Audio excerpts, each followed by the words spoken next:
বিসমিল্লাহির রহমানির রহিম। ঢাকা কলেজ রাষ্ট্রবিজ্ঞান সম্মান তৃতীয় বর্ষের প্রিয় শিক্ষার্থীরা, আসসালামু আলাইকুম। ফারজানা সুলতানা, সহযোগী অধ্যাপক, রাষ্ট্রবিজ্ঞান বিভাগ, রাজনীতি অধ্যয়নের গুণগত পদ্ধতির কোর্সে তোমাদের স্বাগত জানাচ্ছি।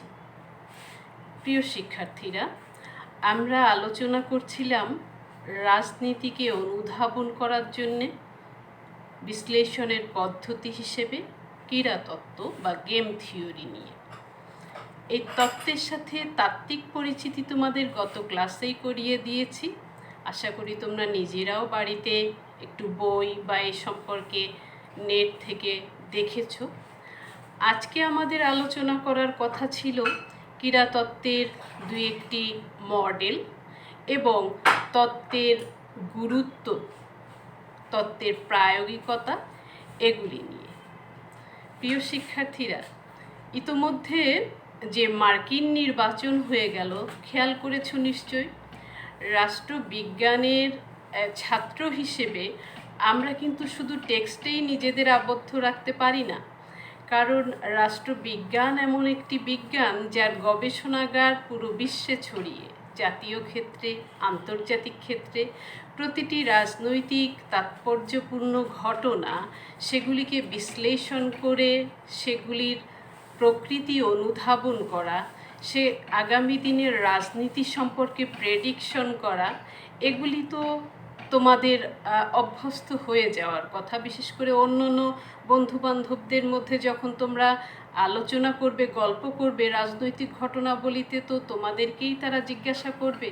সুতরাং আমি আশা করব এই যখন আমাদের দেখা হবে তখন এই ইউএসএতে সাম্প্রতিক যে নির্বাচনটি, সেই নির্বাচনের বিভিন্ন ইস্যু, তাৎপর্য এবং এই ক্ষেত্রে গেম থিওরির কোনো প্রায়োগিকতা তোমরা দেখতে পাচ্ছ কি না, সেই প্রসঙ্গে আমি তোমাদের কাছ থেকে জানব। অবশ্য আজকে আমরা এই প্রসঙ্গে কিছুটা তোমাদেরকে ইঙ্গিতও দিব। প্রিয় শিক্ষার্থীরা, রাজনীতিকে ক্রীড়ার সাথে তুলনা করে বা গেম স্ট্র্যাটেজির সাথে তুলনা করে যে আলোচনা শুরু করেছিলেন জন ভন নিউম্যান, অস্কার মর্গেনস্টাইনের সাথে মিলে পরবর্তীতে যেটি অর্থনৈতিক তত্ত্ব, অর্থনৈতিক ভবিষ্যৎবাণীর ক্ষেত্রে প্রয়োগ করেছিলেন, আরও পরে সেটি সামাজিক বিজ্ঞানের বিভিন্ন শাখায় এবং তার একটি শাখা রাষ্ট্রবিজ্ঞানে এটির প্রায়োগিকতা আমরা দেখি। বস্তুত জাতীয় ও আন্তর্জাতিক ক্ষেত্রে যে সাংঘর্ষিক পরিস্থিতি, যে প্রতিযোগিতা, কখনো কখনো সহযোগিতা, এই সকল পরিস্থিতিতে একটি যুক্তিনিষ্ঠ সিদ্ধান্ত গ্রহণ করতে হয় সিদ্ধান্ত গ্রহণকারীদের, যাদের স্বার্থ পরস্পর বিরোধী, কখনো কখনো সমস্বার্থ। ওই যে মিশ্র সংখ্যক ক্রীড়ার কথা তোমাদের বলেছিলাম, যে প্রতিদ্বন্দ্বীরা কখনো কখনো নিজেরা একত্রে মিলে অন্য কোনো পক্ষের কাছ থেকে তাদের স্বার্থ উদ্ধারের চেষ্টা করে। এই নানা মাত্রিকভাবে মূল টার্গেটটি যেটি থাকে সেটি একজন প্লেয়ারের, সেটি ব্যক্তি হতে পারে, প্রতিষ্ঠান হতে পারে, রাষ্ট্র হতে পারে।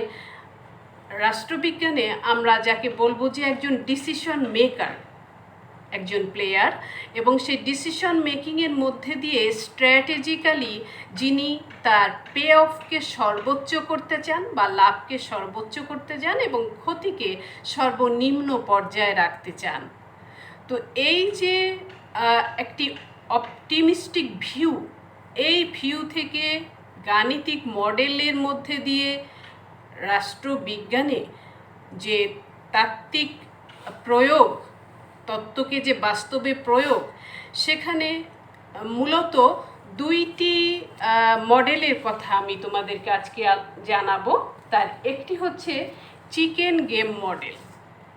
চিকেন, তোমরা জানো, মুরগি হচ্ছে সবচেয়ে প্রায় শান্ত একটি প্রাণী, যে আত্মরক্ষার্থেই নিজের কাজ করে। সাধারণত মানে খুব ব্যতিক্রম বাদে তাকে আক্রমণাত্মক হয়ে উঠতে দেখা যায় কম। তো প্রাণী হিসেবে এই নির্বিবাদী টাইপের আত্মরক্ষা প্রবণ যে প্রাণীটি, যদি আমরা এরকমভাবে ভাবি যে কোনো সময় যে কোনো ক্লাসে এই প্রাণীটি আত্মরক্ষার চেষ্টা করে। এই যে গেমটি তোমরা ভিডিও গেমেও হয়তো কখনো কখনো খেলেছো, আমি দেখেছি হাঁটতে চলতে বাচ্চারা খেলে, যে একটি গিরিখাদে দুই দিক থেকে দুইটি গাড়ি প্রচণ্ড বেগে আসছে এবং সেই গিরিখাদের রাস্তাটি এরকম অপ্রশস্ত যে সেখানে কাউকে না কাউকে পিছিয়ে যেতে হবে অথবা সংঘর্ষ হবে, গেম লস হবে বা ওভার হবে, এরকম যে একটি সিকোয়েন্স, সেই যে সিকোয়েন্সটিতে যদি উভয় পক্ষই অহংকারী বা সংঘাতমূলক মনোভাব নিয়ে এগিয়ে যেতে থাকে তাহলে তো দুর্ঘটনা অনিবার্য এবং উভয়ের বিনাশ। উভয় চালক যদি খানিকটা মানিয়ে নিয়ে চলে, একজন যদি পিছিয়ে যায় অন্যকে এগোনোর পথ করে দেয়, তাহলে কিছুটা অসম্মানের হলেও মারাত্মক ক্ষতি হয় না, সামান্য লোকসান হয় কিন্তু প্রাণ বাঁচানোর সাধারণ স্বার্থ বজায় থাকে।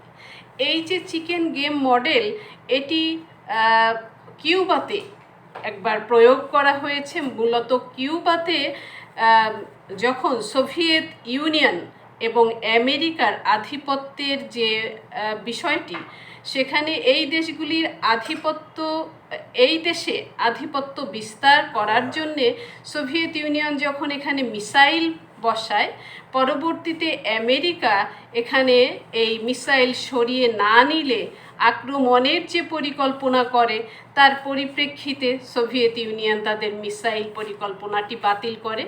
যদি তা না করতো ধরো, তাহলে হয়তো একটি পারমাণবিক যুদ্ধের সূচনা হয়ে যেত, উভয় পক্ষই যদি এরকম ইগোর অধিকারী হতো।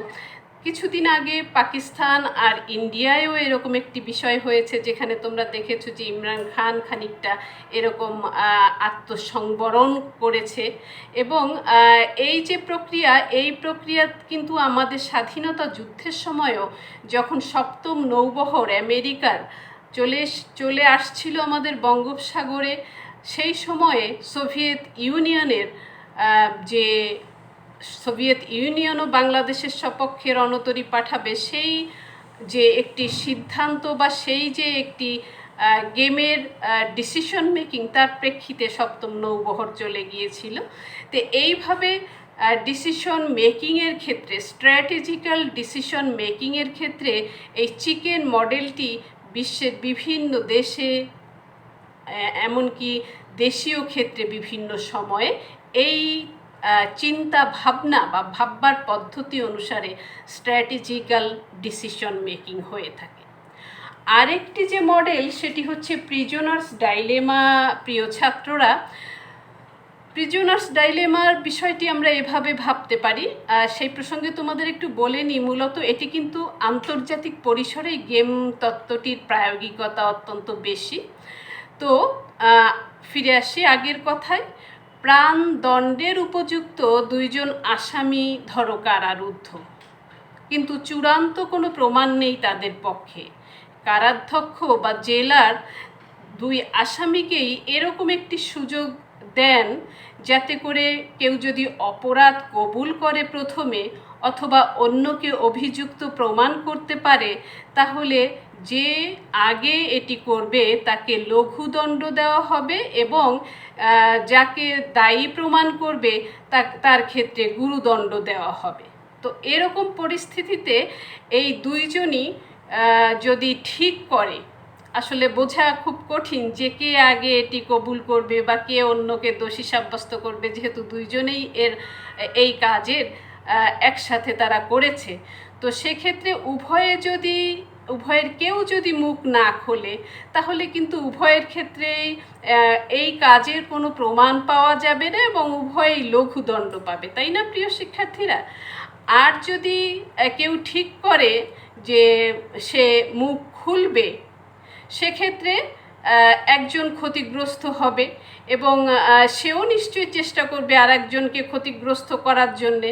তো এইভাবে দুই হয় কখনো কখনো যে পরস্পরের সমঝোতার মধ্যে দিয়ে উভয়ের কেউই মুখ খুলবে না এবং তারা উভয়ে সামান্য দণ্ড নিয়ে মুক্ত হয়ে যাবে।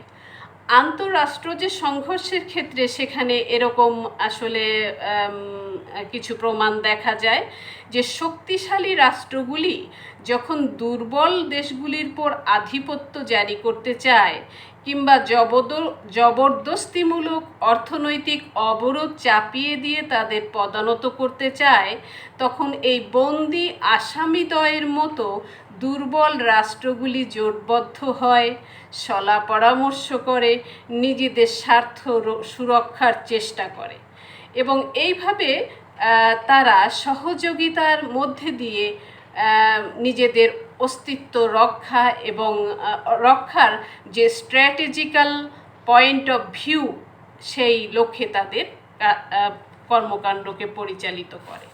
তো এবারে প্রিয় শিক্ষার্থীরা এসো আমরা আলোচনা করি রাজনীতিতে ক্রীড়াতত্ত্বের প্রয়োগ।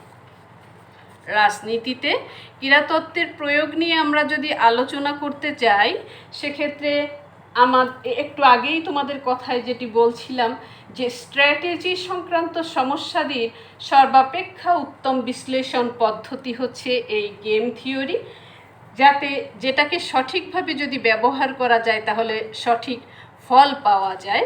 তো এই যে ক্রীড়া কৌশল, এটি গেমের যে একটি কৌশল, সেটি গেমের ক্ষেত্রে যেমন হয় তেমনি জাতীয়, আন্তর্জাতিক, কখনো কখনো আঞ্চলিক সকল ক্ষেত্রেই আমরা এক ধরনের ক্রীড়া কৌশল দেখতে পাই।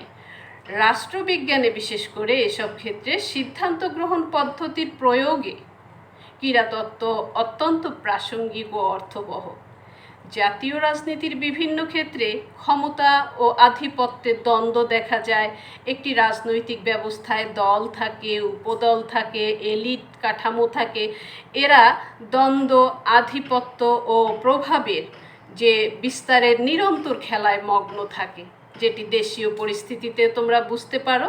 তো ক্রীড়াক্ষেত্রে যেমন বিভিন্ন প্রতিদ্বন্দ্বী গোষ্ঠী কি করে, তার প্রতিদ্বন্দ্বী যে গোষ্ঠী তাদের কর্মকাণ্ডকে অ্যানালাইসিস করে বিভিন্ন রাজনৈতিক কৌশল গ্রহণের মাধ্যমে লক্ষ্যে পৌঁছানোর চেষ্টা করে। আবার আন্তর্জাতিক ক্ষেত্রে ওই যে বললাম যে আন্তর্জাতিক ক্ষেত্রে গেম তত্ত্বের তাত্ত্বিক বিশ্লেষণের ক্ষেত্রটি আসলে বেশি প্রসারিত। প্রতিটি রাষ্ট্রই তোমরা জানো আন্তর্জাতিক ক্ষেত্রে অন্য রাষ্ট্রগুলির উপরে প্রভাব বিস্তার করতে চায়, নিজে শীর্ষে অবস্থান করতে চায়। তো এরকম ক্ষেত্রে ক্রীড়াতত্ত্ব রাজনীতির মধ্যে বিদ্যমান বিভিন্নমুখী দ্বন্দ্ব, আধিপত্য ও প্রভাবের বিশ্লেষণ প্রদান করে রাজনীতি ক্ষেত্রে সকল দিকের উন্মোচন করে এবং রাজনীতির সুষ্ঠু অনুধাবনের জন্যে প্রয়োজনীয় ক্ষেত্র প্রস্তুত করে। প্রিয় ছাত্ররা, মর্টন ক্যাপলান এই ক্রীড়াতত্ত্বের প্রয়োগ রাজনীতিতে বলেছিলেন, যে কথাটি তোমাদের আগেই আমি বলেছি, স্ট্র্যাটেজিক সমস্যার সমাধানের ক্ষেত্রে তিনি বলেছিলেন যে এটি সর্বাপেক্ষা উত্তম বিশ্লেষণ পদ্ধতি। রিকার তিনিও আন্তর্জাতিক ক্ষেত্রে এই তত্ত্ব প্রয়োগ করে বিভিন্ন গোষ্ঠী ও সংঘ সমূহের নিয়ন্ত্রণকারী সাধারণ নীতিমালা সম্পর্কে সম্যক ধারণা লাভের চেষ্টা করেছেন। শেলিং তো বিষয়টিকে আরও বেশি সুষ্ঠুভাবে প্রয়োগ করে আন্তর্জাতিক রাজনীতির ক্ষেত্রে প্রয়োগ করেছেন, যেটি কিছুটা দ্বন্দ্ব। তার ভাষায় যদি বলি যে অধিকাংশ আন্তর্জাতিক সম্পর্কের ক্ষেত্রেই কিছুটা দ্বন্দ্ব, কিছুটা পারস্পরিক নির্ভরশীলতা দেখা যায় এবং এই অবস্থার যথাযথ মূল্যায়নের জন্যে শেলিং গত ক্লাসে যেটি দিয়ে তোমাদের শেষ করেছিলাম, বার্গেইনিং গেম বা দর কষাকষি ক্রীড়া এবং মিশ্র উদ্দেশ্য সম্বলিত ক্রীড়া।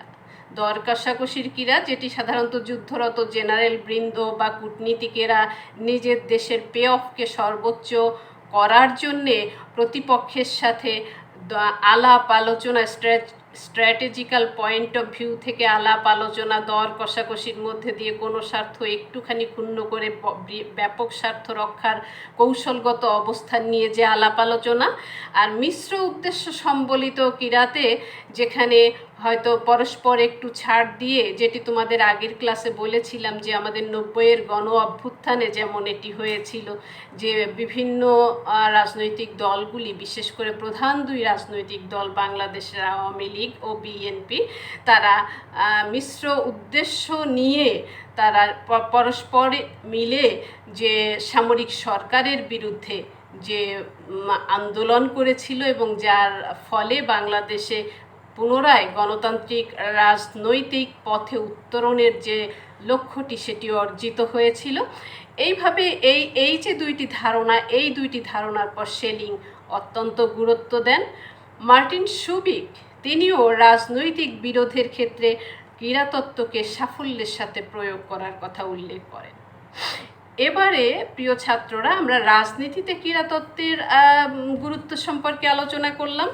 রাজনীতি অধ্যয়নে আমরা যখন রাজনীতিকে বোঝার চেষ্টা করব, সেই রাজনীতি অধ্যয়নে কিভাবে এই তত্ত্বের প্রায়োগিকতা সেই সম্পর্কে আমরা কিছুটা বলি। এই তত্ত্বে মানে এমন একটি বিষয় যা রাষ্ট্রবিজ্ঞানের আন্তর্জাতিক সমস্যা এর সাথে জড়িত বিভিন্ন জটিল লক্ষ্য সম্পর্কে আলোচনা করে। তাত্ত্বিকদের মতে রাজনীতির খেলায় ও খেলোয়াড় যারা প্রত্যেকেই তো জিততে চায়, তো প্রত্যেকেই খেলার বিভিন্ন পক্ষের, প্রত্যেক খেলাতেই প্রত্যেক পক্ষের চয়েস থাকে। এই যে চয়েসগুলি আমরা গত ক্লাসে বলেছি যে স্বাধীন চয়েস নয়, প্রতিপক্ষের চয়েসগুলি দেখে তার উপরেই নির্ভর করে। দাবা খেলাতে যেমন হয়, তাই না, যে কিভাবে তারা সিদ্ধান্ত নিবে। তো এভাবেই দেখা যায় কূটনীতিকরা, ভোট প্রার্থী, আমলা, সেনাপতি এরা প্রত্যেকেই প্রতিপক্ষের কৌশল ও আক্রমণাত্মক কার্যাবলীকে পর্যবেক্ষণ করে সেইভাবে সে তার নিজের কর্মকাণ্ডকে বা নিজের সিদ্ধান্ত প্রণয়নের মধ্যে দিয়ে নিজের লাভ অর্জনের চেষ্টা করে, নিজের স্বার্থ সিদ্ধির চেষ্টা করে। তাহলে এই খেলাটি একটি বুদ্ধির খেলা। এই খেলায় কিছু নিয়ম কানুন রয়েছে, এগুলি সাধারণত সংজ্ঞায়িত। আমরা গত ক্লাসে যেটি কিছুটা আলোচনা করেছিলাম, এগুলি মেনে চলা হয় এবং এগুলি সম্পর্কে খেলোয়াড়দের ধারণাও রয়েছে। তো এই যে ক্রীড়াতত্ত্ব, এটি আমাদেরকে রাজনীতিকে অনুধাবন করার জন্যে জাতীয় ও আন্তর্জাতিক পরিসরে রাজনীতিকে অনুধাবন করার জন্যে সহায়তা করে। বিশেষ করে ভোট যুদ্ধের সময়, সামরিক কোনো পদক্ষেপ গ্রহণের সময়, কূটনৈতিক পদক্ষেপ গ্রহণের সময় ক্যালকুলেশনে, যৌক্তিক সিদ্ধান্ত গ্রহণের ক্ষেত্রে এবং সেই সিদ্ধান্ত গ্রহণের মধ্যে দিয়ে অগ্রসর হয়ে রাষ্ট্রের বা গোষ্ঠীর মানে যে স্বার্থ সেইটি অর্জনের সহায়ক একটি জ্ঞানীতিক, ক্যালকুলেটিভ একটি পদ্ধতি, যেটি আমাদেরকে রাজনীতিকে বোঝার জন্য সহায়তা করে। বর্তমান সময়ে এটি একটি আলোচিত তত্ত্ব বটে। বিশেষ করে আন্তর্জাতিক রাজনীতিতে, আন্তর্জাতিক সম্পর্ক অধ্যয়নের ক্ষেত্রে এটি বেশি প্রয়োগ হয়, যে একজন যৌক্তিক মানুষ হিসাবে কিভাবে মানুষ তার স্বার্থকে সর্বাধিক আর ক্ষতিকে সর্বনিম্ন রাখার মধ্যে দিয়ে চেষ্টা করে স্বার্থ অর্জনের জন্যে, সেটি ক্রীড়াতত্ত্বের মধ্যে দিয়ে আমরা আসলে বুঝতে পারি। তো এই যে তত্ত্ব, এই তত্ত্বের মূল্যায়নে এবার আমরা যাই। যদিও আন্তর্জাতিক রাজনীতিতে বা সম্পর্কের ক্ষেত্রে কখনো কখনো জাতীয় ক্ষেত্রে বিশেষ কিছু ক্ষেত্রে রাজনীতির আমরা এর মাধ্যমে বেশ ভালো ইনফরমেশন পাই বা ভালো প্রেডিকশন করতে পারি। যেমন তোমরা ইউএসের রাজনৈতিক অ্যানালাইসিস যদি করো, দেখলে কি যে শেষ পর্যায়ে গিয়ে 273টি পেয়েছেন জো বাইডেন, ডেমোক্র্যাট প্রার্থী, আর 214টি এখন পর্যন্ত পেয়েছেন ডোনাল্ড ট্রাম্প। তো এই যে প্রাপ্তি, এই প্রাপ্তি তো হঠাৎ করে হয়নি, এটা আসলে একটি গেম বলা যেতে পারে। ডোনাল্ড ট্রাম্পের পুরোটি রাজনৈতিক এর আগের টার্মে তিনি যে প্রেসিডেন্ট ছিলেন তার যে বিভিন্ন ডিসিশন মেকিং, সেই ডিসিশন সাধারণ মানুষের মনে, বিশেষ করে ডেমোক্র্যাটদের মধ্যে যে পলিসি মেকিং, যে সরকার কিভাবে করছে, সেটি কতটুকু জনস্বার্থকে রক্ষা করছে বা হ্যাম্পার করছে, সেই বিষয়গুলি জনগণের সামনে তুলে ধরা, তাই না? ওই যে তোমরা দেখেছো বোধহয় যে বৈশ্বিক করোনা পরিস্থিতি নিয়ে কিন্তু ডেমোক্র্যাটরা সরকারের সমালোচনামূলক কথাগুলি বেশি বলেছে। অন দ্য কন্ট্রারি রিপাবলিকানরা চেষ্টা করেছে এই ইস্যুটিকে যতদূর সম্ভব এড়িয়ে, যেহেতু প্রায় 2,30,000 মানুষ এখানে মারা গেছে, তাই না? তো সেই বিষয়টিকে এড়িয়ে যে অন্য যেসব বিষয় ছিল, যেমন ডোনাল্ড ট্রাম্প তার মেক আমেরিকা গ্রেট এগেইনের এই ক্যাম্পেইনের মধ্যে দিয়ে আমেরিকানদের যে বহুজাতিক সংস্কৃতি, তার মধ্যে আমেরিকানদের নিজেদেরকেই প্রাধান্য দেওয়ার জন্য, বিভিন্ন সুবিধাদি দেওয়ার জন্য যে বিষয়গুলি উনি স্ট্র্যাটেজিক কৌশল হিসেবে নিয়েছিলেন গত নির্বাচনে, তো জনগণ সেগুলি পছন্দ করেছে। তাকে, যদিও তোমরা জানো যে আমেরিকার নির্বাচন পদ্ধতিটি কিন্তু বেশ জটিল, এবং এখন পর্যন্ত কিন্তু ডোনাল্ড ট্রাম্প তাদের যে নির্বাচনী যে ট্র্যাডিশন, সেই ট্র্যাডিশন অনুযায়ী বিজয়ী প্রার্থীকে অভিনন্দিত করার যে ব্যাপারটি, সেটি এখনও করেননি। তো এই যে রাজনীতির যে ক্রীড়াটি নির্বাচনের ক্ষেত্রে আমেরিকাতে হচ্ছে, তো সেই ক্ষেত্রে তোমাদেরকে কৌশলের যে স্ট্র্যাটেজিক পয়েন্টগুলি, মূলত যদি দুই পক্ষকে ক্রীড়ার দুই পক্ষ হিসেবে ধরি, এবং এটি কিন্তু কোন ধরনের গেম, 2% জিরো সাম গেম। মনে আছে তোমাদের গত ক্লাসে বলেছিলাম, যেখানে একজন বিজয়ী হবে আর একজন পরাজিত হবে, তাকে সেটি মেনে নিতে হবে। তো এই প্রক্রিয়ায় যে সিদ্ধান্ত গ্রহণের ক্ষেত্রে কয়েকটি বিষয়ে খেয়াল করো, যে করোনা পরিস্থিতি, অভিবাসী সংক্রান্ত সিদ্ধান্ত, আন্তর্জাতিক বিভিন্ন বিষয়ে আমেরিকার আগে যে লিডিং যে পজিশন ছিল, সেই পজিশনের পরিবর্তে ডোমেস্টিক বিভিন্ন বিষয়গুলিকে এমফেসিস করা, এগুলির মধ্যে দিয়ে ডোনাল্ড ট্রাম্প কিন্তু মোটামুটি, যদিও তার কিছু মানে কথা বলা, রোগ বা টুইট করা, এইসব বিষয়ে নানাভাবে তিনি নানা জায়গায় সমালোচিত হয়েছেন, কিন্তু আমেরিকানরা কিন্তু মোটামুটি তাকে পছন্দই করত। যদিও আমরা শেষ পর্যন্ত দেখতে পাচ্ছি যে শুধু ইলেকটোরাল কলেজ নয়, পপুলার ভোটেও জো বাইডেন এগিয়ে গেছেন।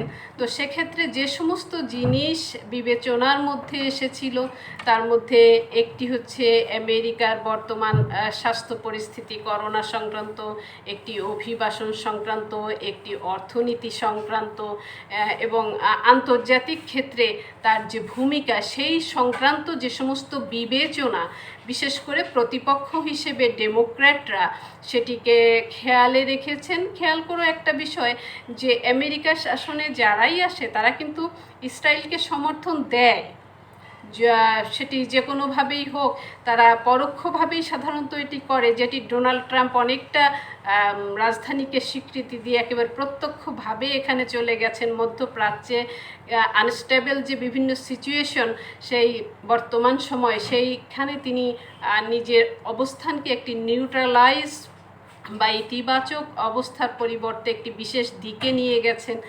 এই যে নানান বিষয়, এগুলি কিন্তু এই নির্বাচনী প্রতিদ্বন্দ্বিতা বা নির্বাচনী খেলায় প্রভাবক হিসেবে কাজ করেছে। তো প্রিয় ছাত্ররা, আমরা তাত্ত্বিক সমালোচনায় পুনরায় ফিরে আসি, যে এই যে গেম তত্ত্ব, এটির পরিধি আসলে খুব ব্যাপ্ত নয়, খানিকটা সীমিত। ক্রীড়াতত্ত্ব সাধারণত দ্বন্দ্বপূর্ণ বিশ্ব রাজনীতিতে মানব সমাজের দ্বন্দ্বের দিকটি বেশি বিশ্লেষণ করছে, তাই না প্রিয় ছাত্ররা? কিন্তু মানুষের সামাজিক সম্পর্ক নিছক কি স্বার্থেরই সম্পর্ক, এর মধ্যেই যে আবদ্ধ থাকে তা তো নয়। এমনকি এই যে দ্বন্দ্ব প্রেক্ষিতে বিশ্লেষণ বা কৌশল বা সিদ্ধান্ত গ্রহণ, এক্ষেত্রেও দ্বন্দ্বের সকল দিককে এই তত্ত্ব অন্তর্ভুক্ত করতে পারেন। দ্বিতীয়টি, সামাজিক বিজ্ঞানের সকল শাখায় এখনও এই তত্ত্ব প্রয়োগযোগ্য না, যদিও অর্থনীতিতে, গণিতে এটি ব্যাপকভাবে, গণিতে তো আগেই তার থেকেই এসেছে যে প্রয়োগ হলেও অর্থনীতিতে বিভিন্ন মডেলের মধ্যে দিয়ে, কিন্তু হলো কি যে উন্নত মানের যে সংখ্যায়ন মডেল সেটি রাজনীতিতে ব্যবহার করার মতো ডাটা বা বিভিন্ন তথ্য উপাত্ত আসলে যথেষ্ট অপর্যাপ্ত। কারণ রাজনীতির তথ্য এত উন্নত আর প্রক্রিয়াজাত নয়। তোমরা জানো ভোটের সময় বোঝা যায় যে প্রত্যেকে যখন কোনো প্রার্থী যায়, তাকে ভোট চায়, কেউ কি তাকে বলে যে আমি তোমাকে ভোট দিব না? তাহলে এই যে তথ্যটি প্রত্যেকে গিয়েই আশা নিয়ে ফিরে আসে, হ্যাঁ আমাকে এই ভোটটি দিবে, এরকম অ্যাটিটিউডই শো করা হয়। তো এই ক্ষেত্রে জনমত যাচাই যেগুলি করা হয় নির্বাচনের আগে, অনেক সবসময়ই যে জনমত যাচাইয়ের যে তথ্যটি আসে সেইটি যে আসলে পিওর প্রেডিকশন করতে পারে তা তো না। তো সুতরাং এই যে বিষয়টি, সেটি রাজনীতি অধ্যয়নে এই তত্ত্ব কতটুকু ভূমিকা রাখতে পারে তাকে প্রশ্নের সম্মুখীন করে তোলে। প্রিয় শিক্ষার্থীরা, পরের পয়েন্টটি হচ্ছে জাতীয় রাজনীতিতে এর কার্যকারিতা নিয়ে। তোমাদের বোধহয় কয়েকবারই বললাম যে ক্রীড়াতত্ত্ব মানব জীবনে যে সমস্ত দিক, তার আন্তর্জাতিক দিকটিকে মূলত ভালো কাভার করতে পারে। তত্ত্বের যারা মূল প্রবক্তা তারা আন্তর্জাতিক রাজনীতি আর সম্পর্কের ক্ষেত্রেই এটা সহায়ক তত্ত্ব হিসেবে গড়ে তুলতে চেয়েছিলেন। জাতীয় রাজনৈতিক ব্যবস্থার বৈজ্ঞানিক বিশ্লেষণে এটা আসলে তেমন খুব বেশি কার্যকর নয়। আর খেলার মাঠ আর রাজনীতির মধ্যে যে সাদৃশ্য, তা তো কিঞ্চিতটা বিভ্রান্তিকরও বটে, তাই না? একটি খেলা আর রাজনীতি মানে একটি অস্থায়ী অল্প সময়ের জন্য আর একটি স্থায়ী ব্যাপক বিশাল বিষয়। তো এত সহজ সরল নয় এই ক্ষেত্রটি, মানুষের সম্পর্ক এবং রাজনীতির বিষয়গুলি এত সহজ সরল নয় যেগুলি ক্রীড়াতত্ত্বের তাত্ত্বিক কাঠামোতে হুবহু মিলে যাবে। প্রিয় শিক্ষার্থীরা, এই যে তত্ত্বটি, এই তত্ত্বের ব্যবহারিক প্রয়োগ কম।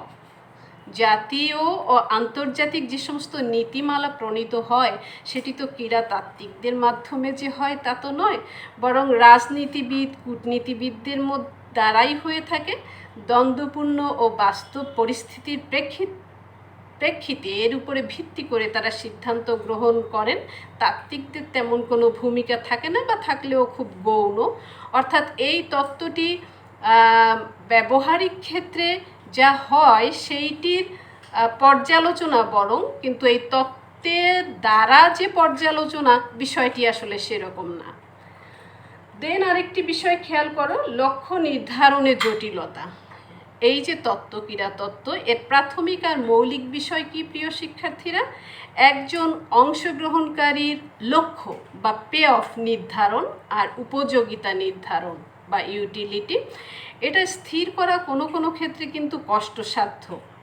যে কোন টার্গেট অ্যাচিভ, একটি short term target achievement long term target অ্যাচিভমেন্টের ক্ষেত্রে সহায়ক হবে না বাধা সৃষ্টি করবে, এবং প্রকৃতপক্ষেই এটি সবসময় সঠিক ইনফরমেশনের অভাবে এবং লক্ষ্য যে সহযোগিতা না প্রতিদ্বন্দ্বিতা পরবর্তীতে কি, এই যে বিষয়গুলি সেগুলি একটু মানে সেই লক্ষ্য নির্ধারণ নিয়ে খানিকটা জটিলতা রয়েছে, যার ফলে রাজনীতির ব্যাখ্যাদানে এটি সবসময় যে সফলতার স্বাক্ষর রাখে তা নয় প্রিয় শিক্ষার্থীরা।